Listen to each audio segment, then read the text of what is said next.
அஸ்ஸலாமு அலைக்கும். ரமதான் நாள் 19. ஒரு மனிதர் காட்டூர் வழியா நடந்து போயிட்டு இருந்தப்போ ஒரு நரி கால் ஒடிஞ்சு ஒரு இடத்துல படுத்திருக்கிறத பார்த்தார். பாவம், இதுக்கு எப்படி சாப்பாடு கிடைக்கும் அப்படின்னு அவர் யோசிச்சார்.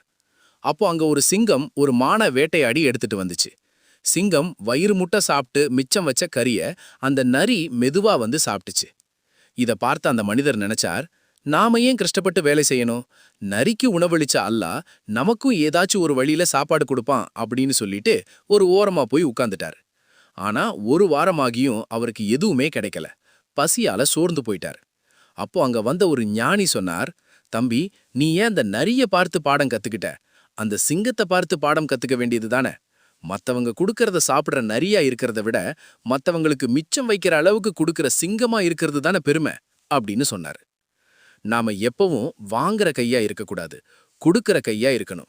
திருக்குரான்ல அத்தியாயம் 2 வசனம் 267ல அல்லாஹ் சொல்றான், நீங்கள் சம்பாதித்தவற்றிலிருந்தும் பூமியிலிருந்து நாம் உங்களுக்கு வெளிப்படுத்தி தந்தவற்றிலிருந்தும் நல்லவற்றை செலவு செய்யுங்கள்.